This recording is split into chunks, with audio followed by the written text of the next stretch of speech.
Oh yeah, we got the wind back in the background of this thing. I don't know, man. Skype has been going crazy. Our guest today, for everybody that's out there, just in case you do hear some wind in the background of my voice, it wasn't there 5 minutes ago. So go figure. I go online and all of a sudden, bam, that's it. So anyway, yeah, right. The spirits, they know when I'm around. Believe me. Marc Brinkerhoff is the person that's going to be on. He's up first base. UFO photographer, mystic artist, psychic, channel, author, lectures, and workshops. This man is unbelievable. He has seen UFOs since of the age of 4. I think I beat him, 3.5. And has been on board ET Spacecraft, not me. His early UFO photography and encounters were documented by Pete Mazzola of Scientific Bureau of Investigation. He is born without the veil, with clairvoyant, clairaudient, and medium abilities, a conscious channel for finer dimensional ascended Master ETs. Marc's presence in award-winning film, The Hidden Hand, by James Carmon, provides the benefit aspect of human ET interaction. As a mystic artist, he is able to illustrate beings that exist beyond our dimension. Also, a soul traveler, an animal intuitive, and elemental kingdom advocate. This man has more names, more letters in his resume than I do. It's time for the sleepers to awaken, is what Marc's message is. And time to shift into your galactic self. He provides tools for ascension and frequency upgrading that anyone can practice. Yes, you've heard me say it before on the show. You can do it. His new book, Galactic Soul Handbook, will be out soon. So you better watch for it, or write to BobCharlesShow@live.com, and I will tell you where to go and get it. Now, let's get to our guest, Marc Brinkerhoff. Hey, Marc. Hi, Bob. Hey. Yeah, I never can believe it. Sometimes, just for no reason whatsoever, all of a sudden we get this like wind sound. Sounds like the Holy Spirit energy. Honest to goodness. I mean, I was on when I was on with Karen Doonan, that's in Scotland. If I talked, you heard it. If she talked, it stopped. I heard it too when it was playing. I was saying, it's interesting. Is that background noise or yeah? No, I mean everything here and there. We tested everything before we started just to make sure there was no wind. And I opened my mouth and bam, there it is. I can get into some of that wind sound if you ever want to get into it. Reverse speech.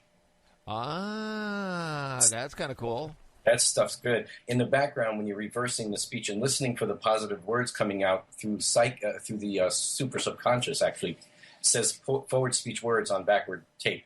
You will hear that wind in there too. I think it has to do with dimensional.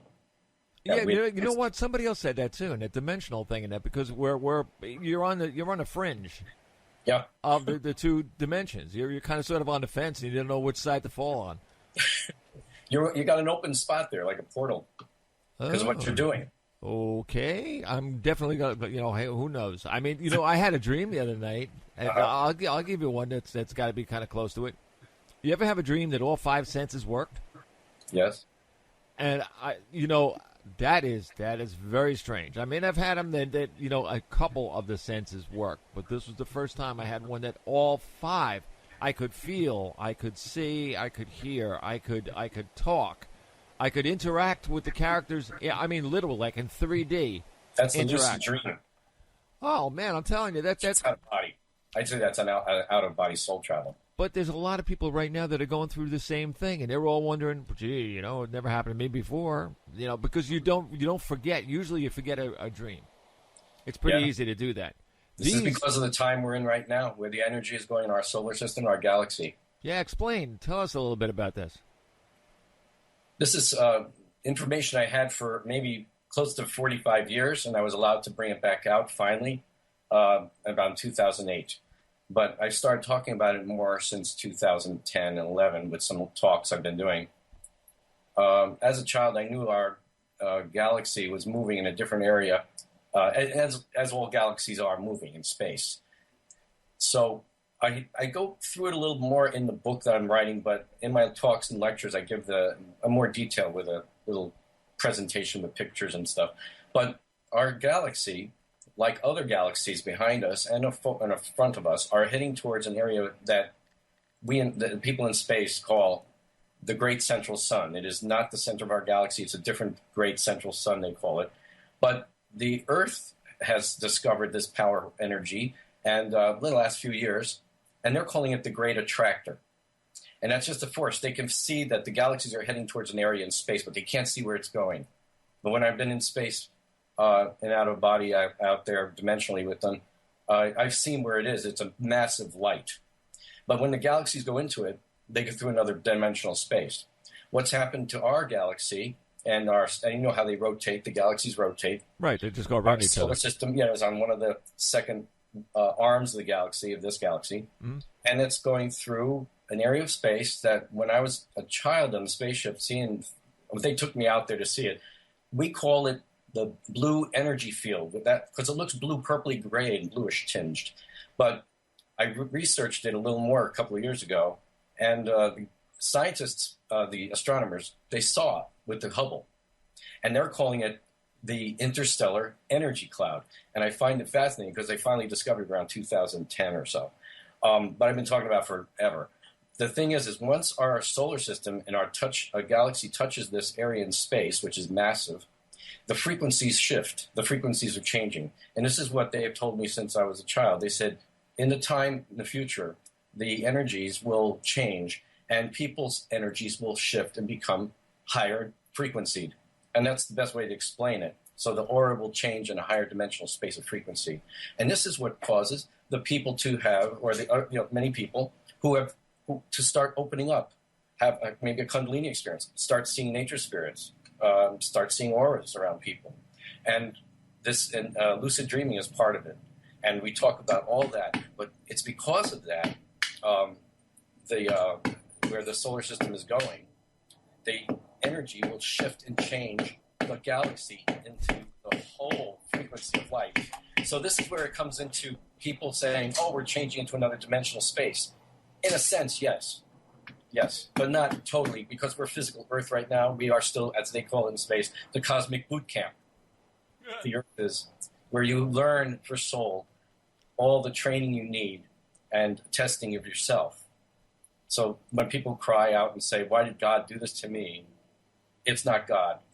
God doesn't do the things to us. It's not the creator. It's us testing ourselves and coming through karmic lessons, etc. You know, it is so funny because I've used that term before. That was so great you came out with that one. I said boot camp. This is camp. We call it that for years. It's funny, but it's true. And if you want to mimic it to something on the planet Earth, it's like that when you're here. You feel like you're going through it all. All the people are going, oh my God, this happened. But then you get a good thing, and so they get. It's just training, and that's why if we talk about Yeshua, Jesus, when he spoke of things in the past, and I've experienced him, I've encountered him, that he spoke of, don't worry about the past. That's a drain of energy. And don't focus too long on the future trying to worry about it, because it's the future. It can change too. Be where you are now, because that's what's here now. And the space beings always say, now is what we are in. You can learn from the past, but don't beat yourself up over it. Forgive it. Let it go. Try to let go. Program for the future with positive, loving energy. Focus on what you want. And miracles happen all the time. People just don't notice them. Supernatural is natural, but people just don't notice it. On the chat box, they're calling it the Cosmic Boot Camp. Okay, that's what we've been calling it for since 1958. When I was on the ship, they joked about it like that. It's funny. I was 5 years old. I was going to say that I don't ever remember being on a ship or anything else, Ned. But like when you said that you saw UFOs since the age of 4, I swear it was like I was about the same. I would say 3.5, 4 o'clock or something. 3, in that ballpark. I grew up in Yonkers. I was born there, but moved to upstate New York at around 4, roughly around that age. And I was always having out of bodies on these craft with my family and friends, as I call them, because I'm a walking being. I've never been here before. This is my first life on this physical planet. Ah, see, I got you. To the Earth, and that's how I met people. They all recognize. I've had psychics walk up to me, recognize me from times at Atlantis visiting Native Americans, and they recognized me. And some of them even had my name I use in space. And these are people I've never met on Earth ever. And these are entombed psychics, including Ingo Swann, who was a very close friend. He passed away last January 31st, a year ago. And Ingo recognized me right off when we met, and I recognized him. I felt like, oh, I know him. I know Ingo. Yeah, but you see, but that is something to know about the souls. People are just getting turned on to this now. I mean, I'm getting mail now that people are looking up things. They're looking at things, and that they're reading things, and they all say, because you said. Well, I'm just saying the same thing that's been going on. You hear the wind behind me? Because I'm talking. Yeah. Every single time that people want to know about these things, that they're looking them up because we're bringing this out. People don't realize that, like, hey, your soul has been, like, somebody actually told me on a show, one of the guests, that I have been here 11 times. I buy that. I know people have been here hundreds of times and then 3 times. Yeah. It also depends if you're coming back to help in some way, like the Dalai Lama, he keeps coming back, and the different lamas who were once, leaders. And sometimes you can help on the other side, just on the etheric dimensional spaces where you have a physical type body. It's just not as dense as ours. There's actually life on that. That's where the space beings came in the 1940s to try to help our government recognize what they were doing with nuclear weapons and atom bombs, things like that, because that affected those frequencies. Yeah, I was going to say that. Do you remember which of the ETs did you meet? I mean, there is what, just known off the top of your head, like 23 different types of ETs. Probably more than that. Oh, yeah, there probably is, obviously. But, I mean, just 23 to just have on YouTube, not YouTube, Google, if you look it up. I've, the ones I am part of are Yurta. They look like 8 to 12 feet tall, and those ones I met in the fields, there's pictures of them on my website, intergalacticmission.com. So there's pastels and drawings I've made of these beings, who are my family and friends. That's where I come from. But I've met small white beings physically, that they're not grays. They're about roughly almost 4 feet tall. Met one 5 years old, and 1999, 2 of them were here in our apartment.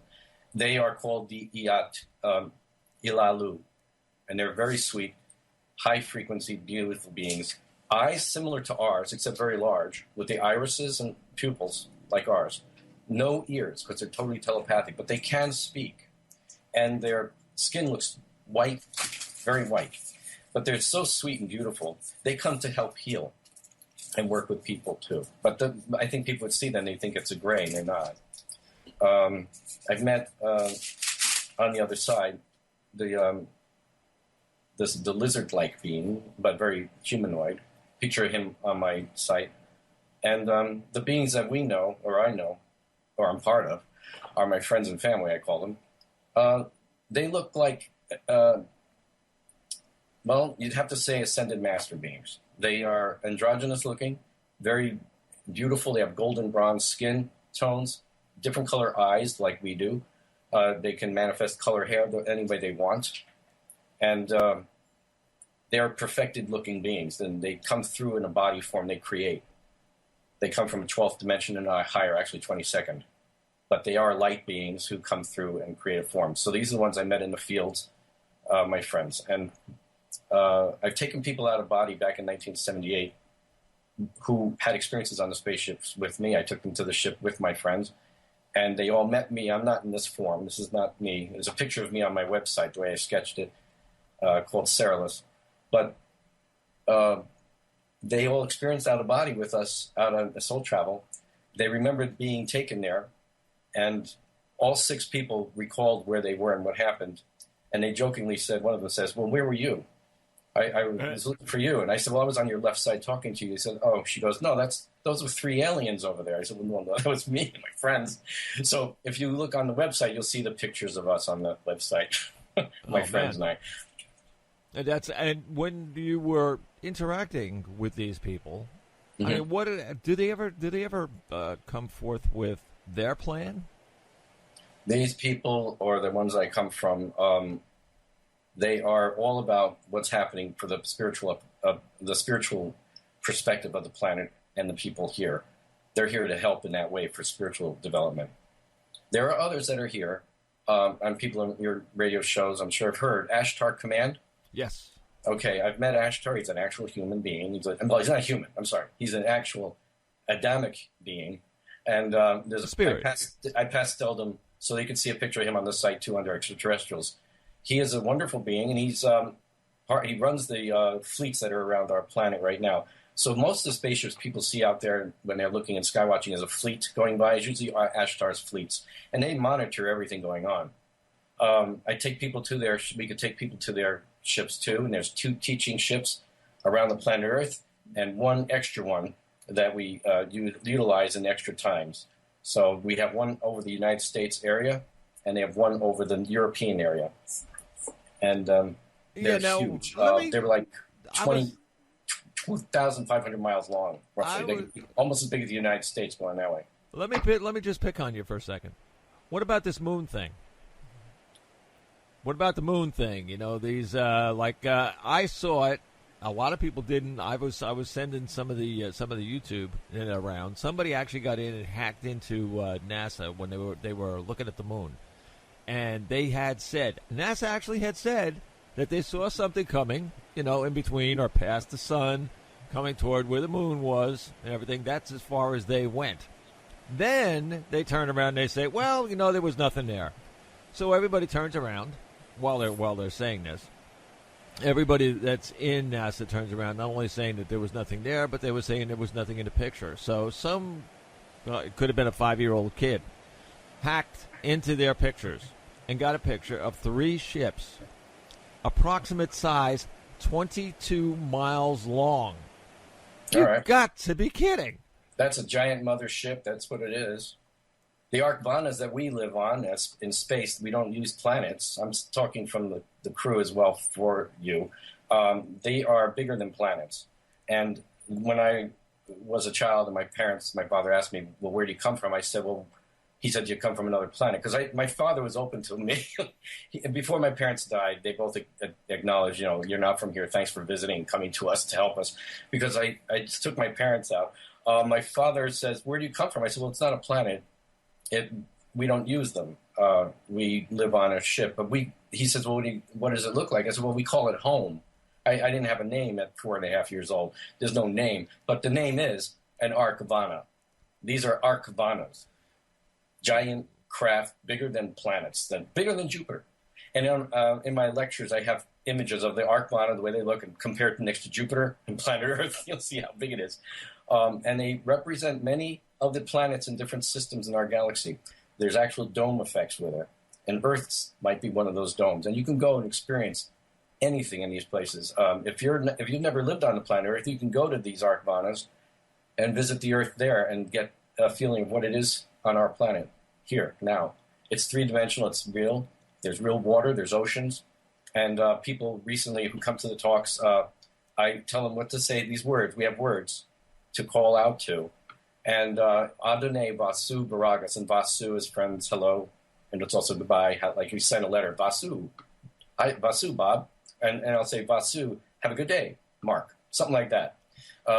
She was saying Adonai Vasu Baragas with her mother, who didn't remember dreams, and she calls me and says, my mother remembered a 3D dream.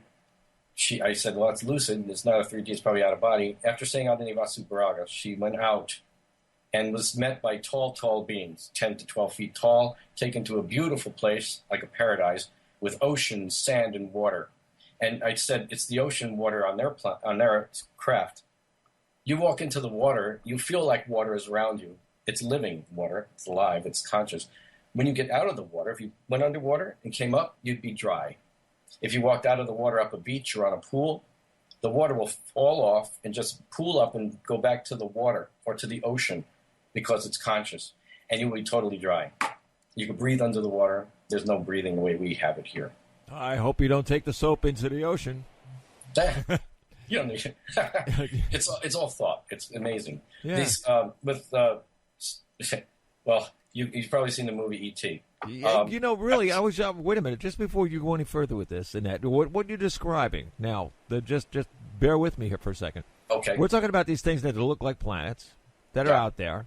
Well, they don't look like a planet, but they could disguise themselves as a planet. Exactly. Like the moon.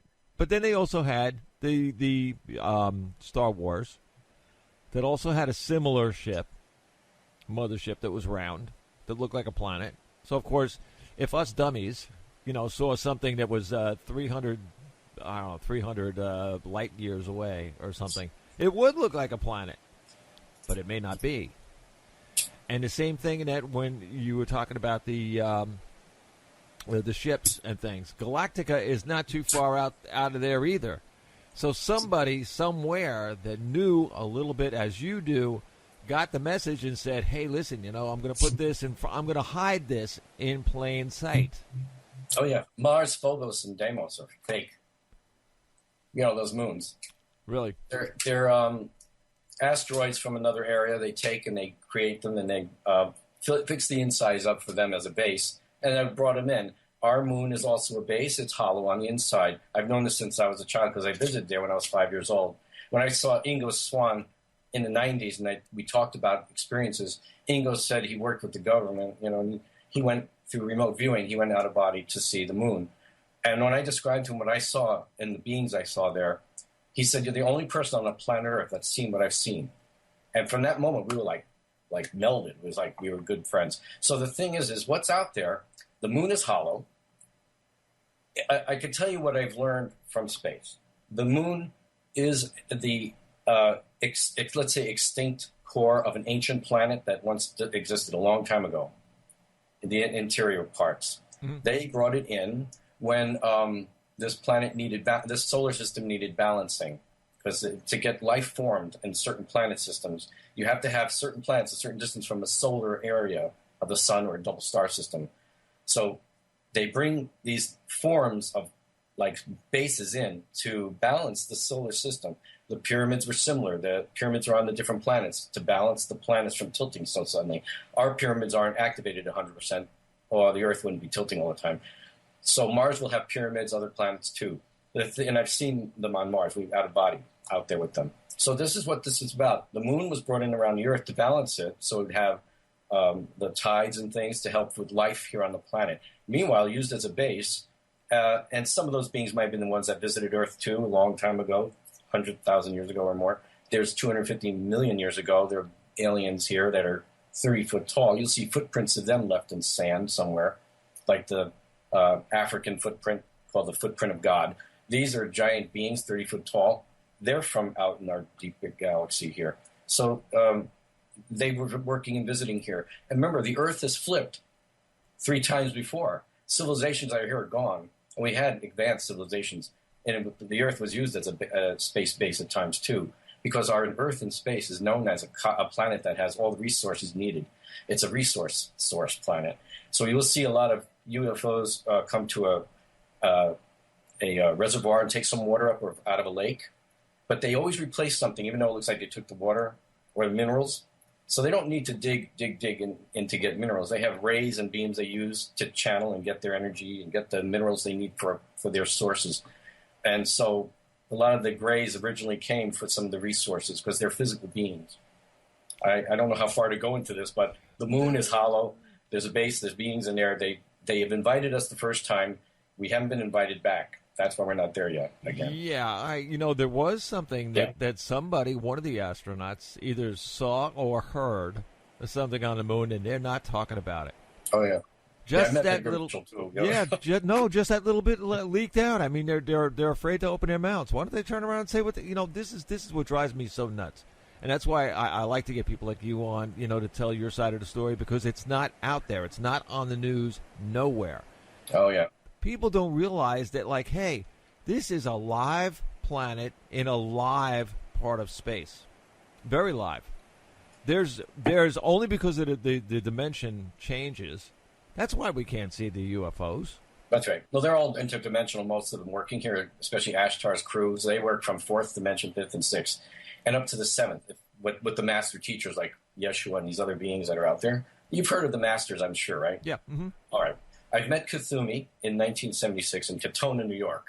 Oh, my goodness. 6'4", beautiful being, materialized, came into a store where I was, telepathically talked with me, but he's one of my guide friends. He's also someone I know from space. So when he walked out the door of the store, I came out behind him.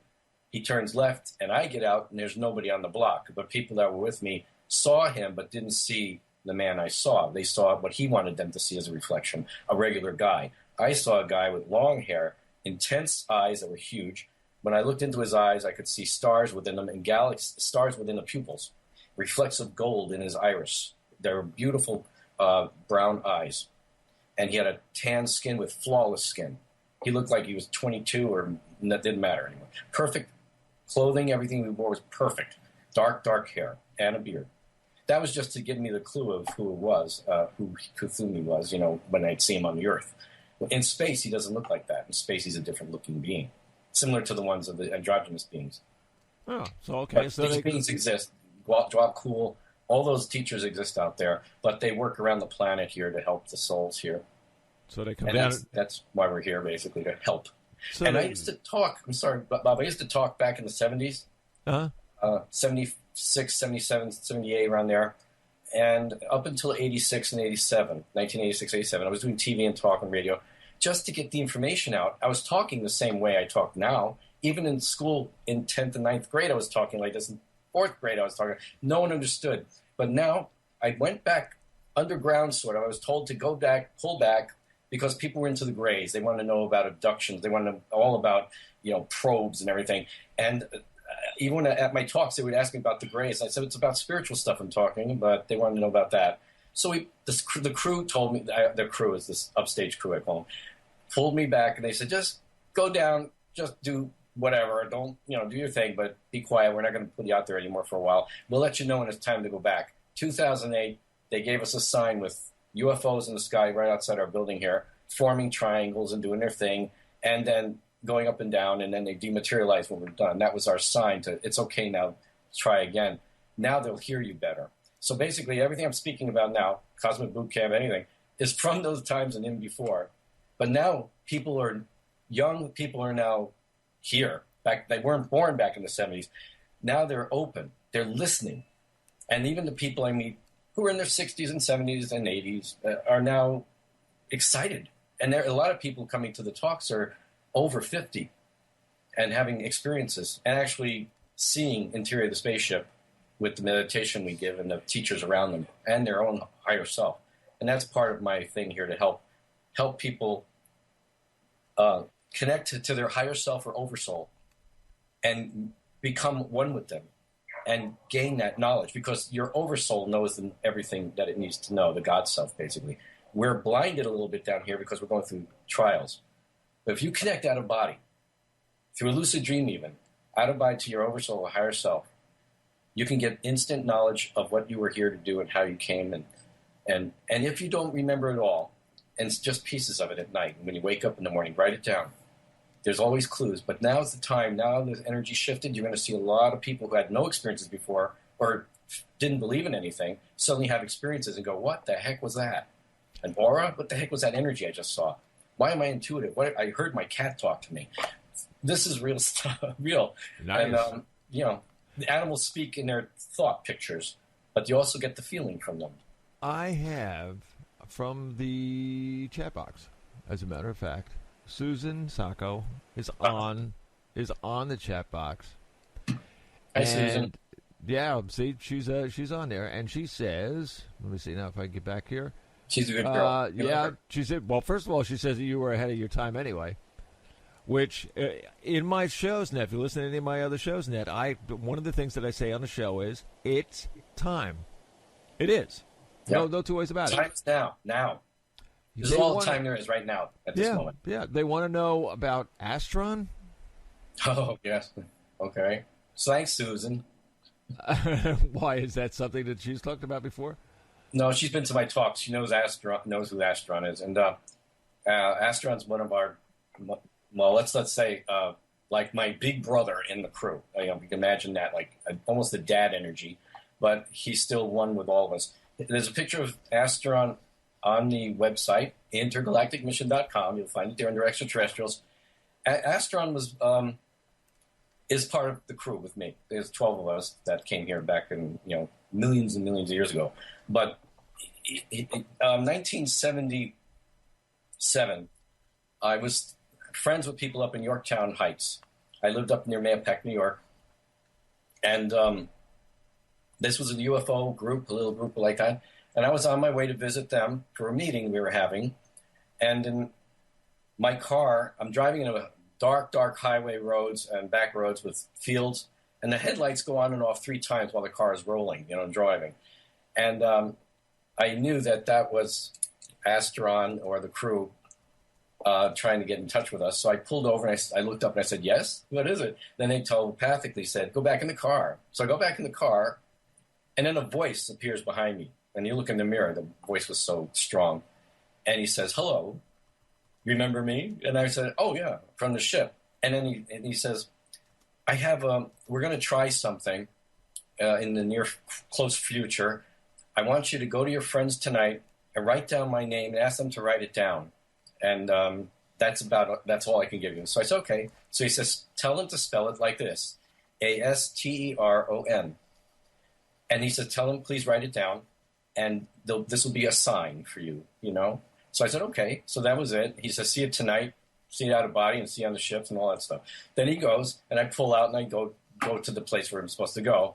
I get there a little bit late, and I come up, and they're all like saying, well, you're late. And I said, well, I was stopped by the crew. And here's what they said. So everybody wrote the name down, Astron. And roughly about a week later goes by, and my friends called me up, and they said, did you see the name in the newspaper? And I didn't. I hadn't yet. So they told me. And it says Astron, his spelling. They said, if we didn't hear you say this and we didn't do this, we would have thought this message was a hoax. He was responsible with the crew and Ashtar's crew for relaying it down to planet Earth. For the message from space in 1977 in England, southern England. And that was a message of peace to being release your weapons of war and destruction, get rid of them and all that, and come together as one. And if I had it in front of me, I could read it to you, but it's basically asking for peace, asking for the brotherhood of mankind to come together. And if you don't, try to work together in peace and get rid of weapons and evil, things like that, you will have to leave the galaxy. Uh-oh. So now that one, when my friends saw that back in 1977, right, they're going, what does this mean? Coming from them, I knew what he meant, and I thought, ooh, that sounded scary. You have to leave the galaxy. It made it sound like we're coming to get you, take you away. No, in reality, what's going on is we have to prepare. And in the whole expanse of that message from space, which only took a few minutes, I will say that most of the stuff online on YouTube is not the message the way it came, because nobody had the message. It was a reel-to-reel. I met the people who were responsible in England who actually heard the real messages. It was on different TV stations, came through in different ways. So everybody didn't hear it all, and nobody filmed really any of it. There was a hazy television, a being, and hazy person and all that. But the thing is what was said about that, they still to this day don't know how that was done. The people I stayed with in England were blamed for it, and they were hippies. They were just sweet hippies with a UFO group, and they could not work any technology. They had no technology in that time to do what happened that day on all the TV sets, shut everything down, and just the voice came through with the sound, and then it went back and TV came back on. It scared some people because of the message. But the thing about leaving the galaxy, it just means what we're going through right now, everybody. Anyone listening, please tune up, start listening, try to work on your intuitive abilities, work on your solar plexus energies, gaining this energy in love. Only love, thy will, not mine, through the Creator. You do this for yourself, not for ego, and it's to help yourself come one with Creator. You're not doing it to gain powers, to be flashy and go, oh, I'm a psychic and I'm going to read your mind. None of that. That's not what's done. They're testing us all the time, the crews, the different ones from Ashtar and the other guys, crews out there. They test everybody. You'll call to you telepathically or with an energy of frequency with their craft to look up, or they'll say hello, and they monitor a person if they're going to look up like look up or turn around. When they monitor us like that and they see us do that, they will basically keep that track. They know the people by their energy fields, the light. Anybody into evil, darkness, or drugs and alcohol, heavy duty stuff like that, and addictions, the glowing aura doesn't shine that way. So the thing is once the people get the light going, you will become more lighted being. You'll be seen. You will be helped. The people that don't, who fall into the darkness or fall into just hate or money, too much of this and everything on earth, pleasure, if they don't get their energy frequency up, while we're going through this area in space now, as they pass away on this frequency now, the new earth that will be there, this earth that will be of a higher dimensional space energy of frequency, they can't reincarnate back to it. So when he says leave the galaxy, when Astron said that, he didn't mean like, we're going to take you away. It meant leave the galaxy spiritually. You will go to the, not you, a human or a person, will go to the next galaxy coming up from behind ours.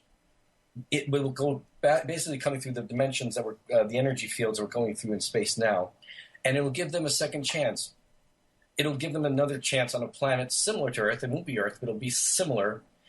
Not as much hostility and evil going on. So their souls get another chance to relearn and get rid of that heavy ego energy and what is it, the passion for power or manipulation, things like that. So it gives them a chance to come through again. And Clint, everybody gets there. Everyone gets somewhere. But this is the chance. This is what it means. It doesn't mean hell. It doesn't mean anything like that. It just means helping the souls that couldn't make it this time. They get the next chance coming through. But the souls that make it through this time might want to go back and help those souls because some of them might be family from another time. It's amazing how it works. And this is how they do it in space, how it's done, and how we continue and do things to help souls. So that's what Astron meant when he said have to leave the galaxy. It wasn't like the day the Earth stood still with a message like Gort and the crew of the robots will blow your planet up if you start aiming beams at them. Yeah. They shut the beams down. They've been doing it forever and a long time ago. As you know, in the 70s, there was an article. I'm assuming that if people have read some of these old articles, there was China was trying to set a bomb off in the ocean in the 70s. I read that way back then. Oh, that's a long time ago, yeah. Long time ago, back 76 at least, or 77.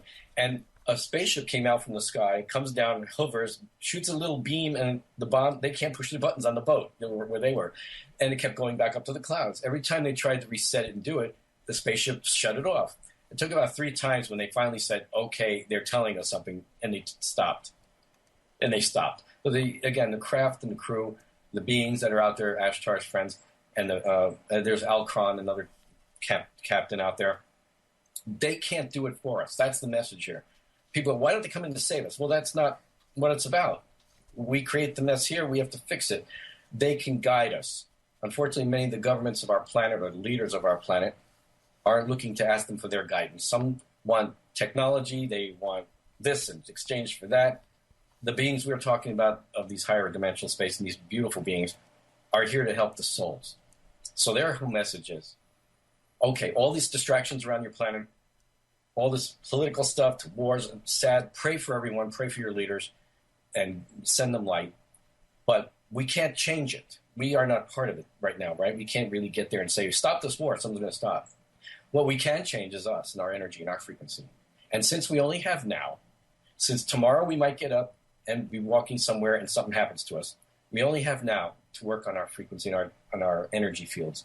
So they want us to understand the communication to the Creator, or the radiant Creator, as they call the being of the light, and our relationship to the planet, to all we see. We're all one with everything in the frequencies of energy and atoms. And once we become one, you start to see everything as your brother and sister. And in space, they have a saying, you see yourself through your brother's eyes, or you see yourself through another's eyes, if you're multidimensional. And when you could see yourself from the perspective of the other and see you reflected back at you like this, it's like reversing, you understand the oneness of all there is. That's what they practice that they practice that on the ethereal dimensions, and that's how they live. Of we're all one. I'm only reflecting this way this time for now to take on this experience, and I'm your brother, I'm your sister. We're all part of each other. Mother, Father, Creator. We're all part, and we're all part of the play, the giant play going on. Yeah, I was so gonna. much. Yeah, I was gonna say that. I mean, this is a movie that's running its way of going. You know, it's until it's over. You know, until it says the end. Yeah, and you know, I was saying before that Spielberg's movie E.T. back in '78, March 3rd, 1978. I came to New York because they wanted to talk to somebody who had an encounter as a child with good, benevolent, friendly ETs. And they were coming across the United States and contacting different UFO groups. And Tim Beckley, a good friend of mine here, he had a UFO group in New York at that time. He wrote those UFO magazines back in the 70s and everything in the 60s. He calls me and he says, you know, I got these guys, they're scouts. They want to know, would you be interested in talking to them because they want to meet somebody who had an actual physical encounter? I said, fine. So I came down from New York, upstate, and came here, met with them, and they tape recorded what I said. And so now, after I saw E.T. in 1981 when it came out, they used my information, home. I said, they asked me, what do they call their spaceship? I said, well, we called it home.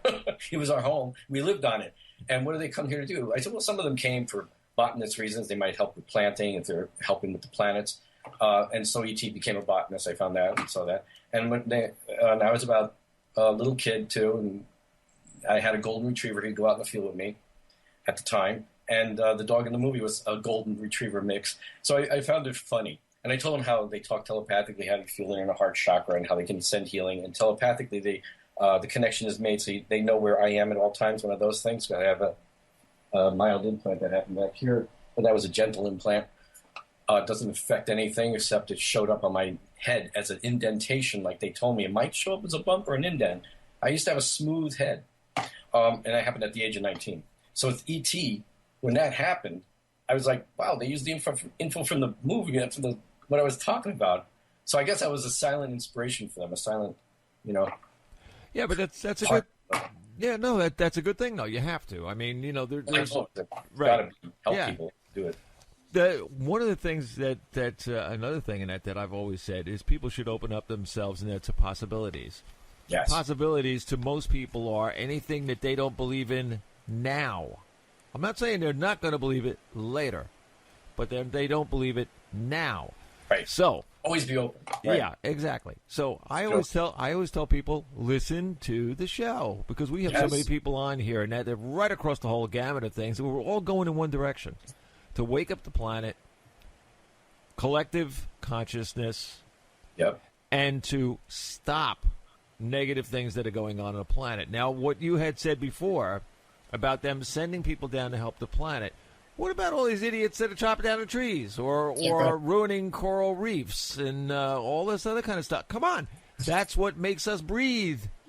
I know. They're baffled by why we do this to ourselves. They can't even understand. These beings are such light. They can't understand the thought of another hurting another. They would never think of hurting anyone. And that's why, this will get your crew of friends going there. All your people here. Human is animal man. Hu in Chinese, I think it means Hu is animal. Human. These beings in space are not human. They're Adamic. So when the combination of races came through, the evolutionary race of like Eve, evolutionary race on the planet, they sometimes, not the beings I work with, other beings, other entities have come to these Earth and other planets like this, physical planets, where they help with genetic encoding to help jumpstart energy for the soul, a soul to be able to incarnate at a physical level to work on. So that's how this planet became a cosmic boot camp. A low dense energy of this density, of our physical density, and a soul comes in from a 4th, 5th, 6th, 7th realm to test themselves here. Everybody's testing themselves. You're all cosmic beings. You're all from other galaxies in space. You're not just an Earth person. You're just Earth for now in your consciousness. But you came to test yourself. So give yourself, don't beat yourself up when you don't go nuts. I did this and I said that. Forgive it, bless it, let go. If a person ever hurt an animal, accidentally ran over something, whatever it can be, bless it, bless the animal in your mind now that you might see it. If you ever see it, I'm one for, if I see a dead animal on a road, I'm blessing it and loving energy to it because the animals have soul. I know people think, they're just nothing. They don't have anything. They have a soul. They will visit you and they can come back. And I've got my own cats reincarnated back to me, the same cat. My dog came back too. So it's They do come back just like humans. And if you call to them and want them back, Otherwise, you want to see them on the other side, they're there. Then I'm in a lot of trouble. I'm gonna have to get a ranch when I'm done. Oh yeah, I've seen all my pets on the other side that were friends of mine. Oh my gosh, they visit you and they greet you. I have a question from Golden Eagle. He says, "Hi, I was wondering if Mark can explain the relationship of the Native Americans with star people." Oh, hi Golden Eagle, I know you. Okay.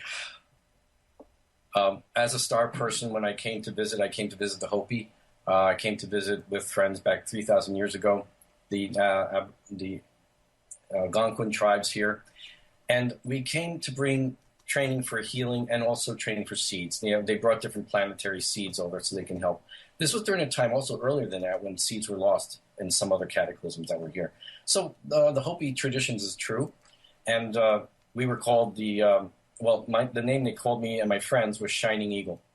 Now, the craft that we had at the time were very shiny, and they called them Flying Eagles. I saw Shining Eagle, and I was Silver Eagle. Sorry about that. They called the spaceship Shining Eagles because when they flew and they were morphic, they looked like they were doing wing effects. And we've seen them. We've had my wife and I and two of our friends saw them over by the Museum of Modern Art about a year or two ago. They came 7 of them. They're shiny and they morph like this. So when you see them, they look like birds flying, but they're not birds. And then they morphed in. And those photos are on my website after the fact of them coming through because we didn't have a camera ready. But they came after we did a telepathic call. I did a prayer for them and asked if they could show up for one of our friends who had never seen a UFO. But they called them Shining Eagles.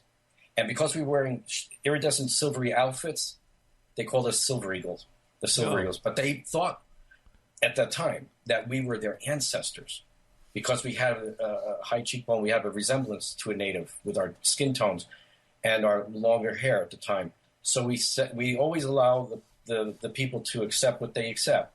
They knew we came from the stars, but we were their ancestors. And so, sure, fine, we're your ancestors. It's okay. We're all part of each other. And we walked with them a little and helped share some technology at the time for them, which would have been medicine information, not technology, but medicine information or healing information and how to do work with rocks or crystal energy forms and things. That was part of the things we did there. And during times of Atlantean times. Atlantis, I know people want to think Atlantis was like 50,000 or 10,000 years ago. The actual original pure Atlantis, which is from soul memories, comes 250 million years ago. Ouch. And they were space races. They weren't Earth people.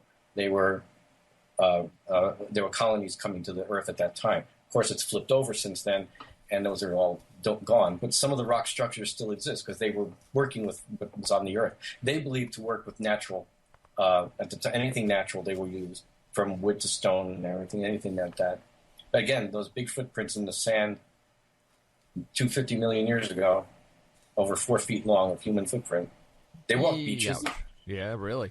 Let's get back to the crystals though for a second, because I'm getting beat up on the chat box. I'm sorry. Did I answer Golden Eagle?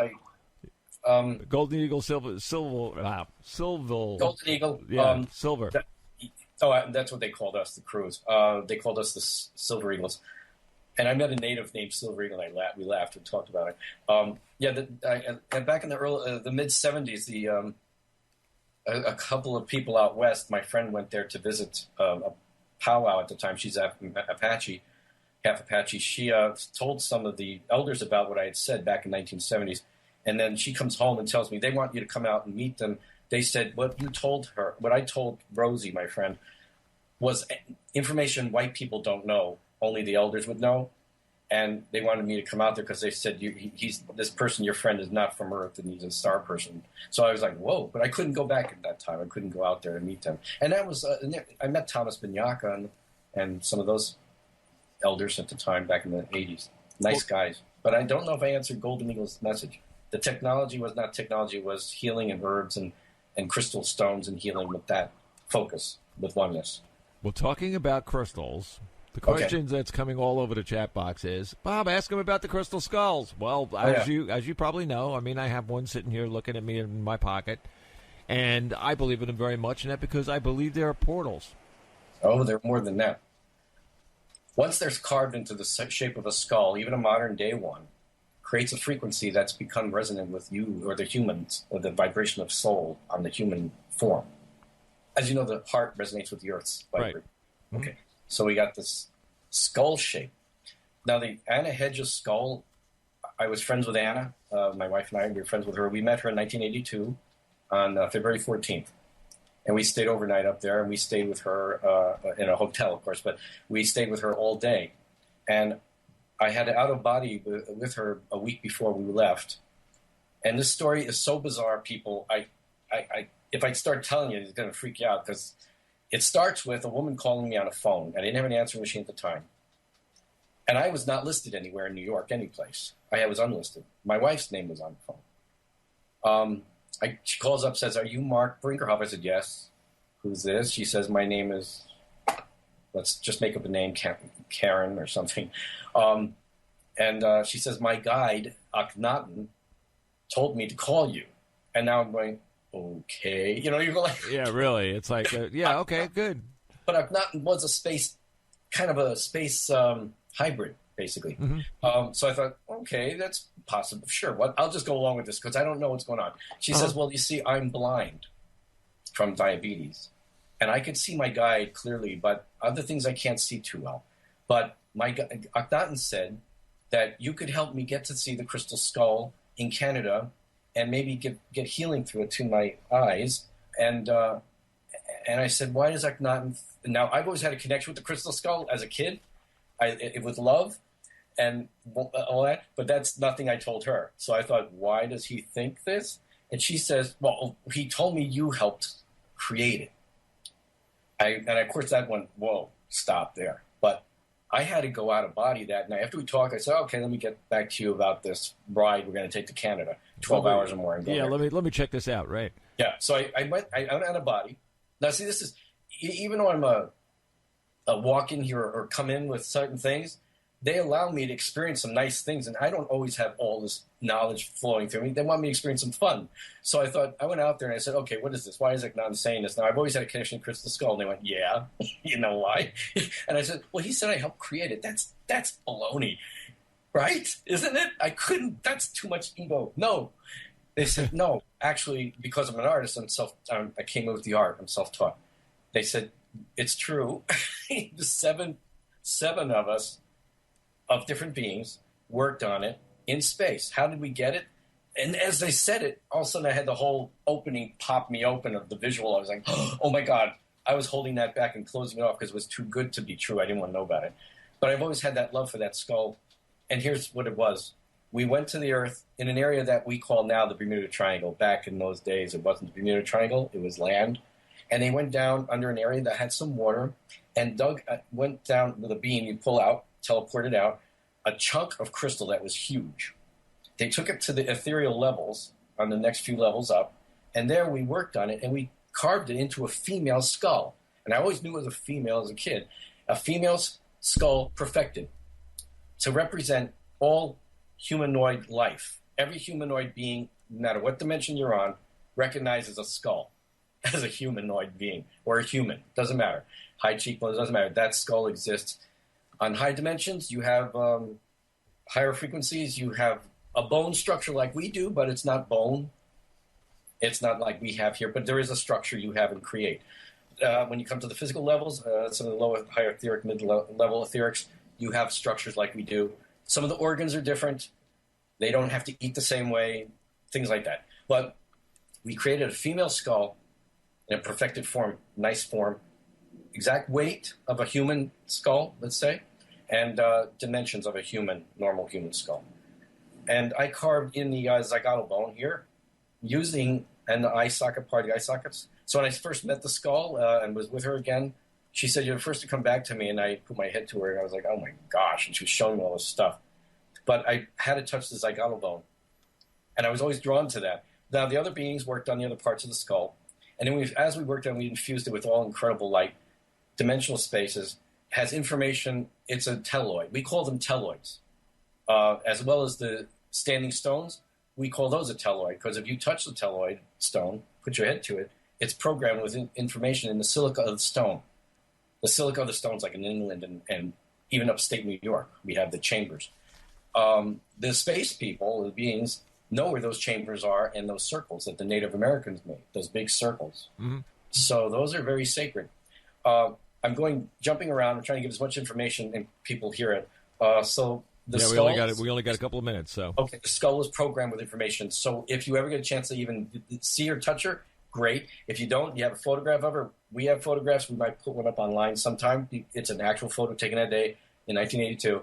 Her energy's in there. You could just put your head to that skull, and you have the Hieronymus effect, I think it's called, where a photograph transmits the energy, or a stone transmits the energy to you. Just in case anybody doesn't believe that, Jamie Clark, who has the Monday show between 8 and 9 on this network, he has done that to the Hedges skull.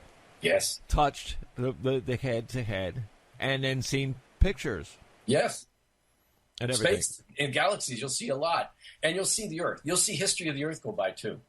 That skull is older than they think. Anna's dad, stepfather, tried to find something that represented 5,000 years ago or more of something that came from Atlantis. He was searching for this. The whole story is true. I know there's people out there that might think it's a hoax. Anna is 100% legit. She was a sweet being. We hadn't had a body before. When I got to her door, I knew the setup of the house and everything was opposite of other houses in Canada. We had 5 feet of snow. Anna opens, I told people in the car, she's going to open the door. There's going to be a skull on the coffee table on our left. We're going to be living room on the left, not on the right. And it was exact. But Anna, in my out-of-body with her, had long hair pulled back with a clip, a silver clip. When she meets us at the door, she's got short hair. So in the kitchen, I'm talking to her making tea. And I said, Anna, I was out of body with you. And you had long hair pulled back. She goes, when did you do this again? Last week. She goes, oh, that makes sense because that's how I wear my hair. I just cut it short a few days ago. And as we're talking, I look on the windowsill, and there's the silver clip. Oh. And I said, that's your clip. She goes, oh, yes, all the time. So she was excited. The man that drove us with us was a policeman, the boyfriend of the girl. And he said, I was carrying the skull around like nothing. It was lightweight, had no weight to me. He says, are you okay with Mark handling that skull like that? She said, it's okay. He can do whatever he wants. He helped create it. Oh, man. It's part of it. And it's a relic that's millions of years old. I mean, millions of dollars in that time. So I was walking around with it like nothing. It blew my mind. But I have so much love with that skull. Okay. So much love. It is a skull of love, not doom. That was a hoax. You definitely look. We got to do this again. There's no two ways about it. I mean, I'm serious. There's so much information. Yeah. But remember, oh gosh, go to the website. I'll give you some words now for the people. Adene Vasubaragas on questions and answers on intergalacticmission.com. Scroll all the way down. You'll see these words there for you and the meaning. Call up to the telepathically to this guy with the space beings. Call those words out. Adene Vasubaragas, greetings and love. Niselnik Mushul Maktubik Tana. That's Venusian. It has lots of healing in that one. And Shenekatakata Kathumi. That's a oneness with everything. I don't know. It's all love. Let's put it this way. And Om Sabah Sinma Nurum. Om Sabah Sinma Nurum. Healing. That's healing with love. Well, there you go. Use those words. Only love. And you were calling out. You want the good guys to come. Do not look for grace. Take them out of your mind. They won't come near you. When you connect with this energy, with these beings, they don't come near you. At all. The bad guys never come by. But I want people to know there's not a Star Wars really happening in space as bad as everybody thinks it is.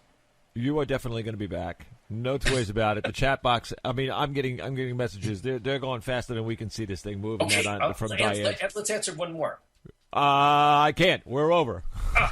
I love you all. God bless you all. Basu. Mark, from the crew. Thank you very much. It's been an honor having you on the show, and it's going to be even more of an honor when you get back. Oh, thanks. All righty.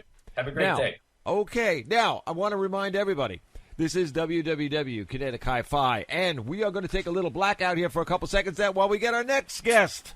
Yes, the next guest on the line. And thank you very much to Marc Brinkerhoff. Bye-bye. Peace. Now, we'll be right back.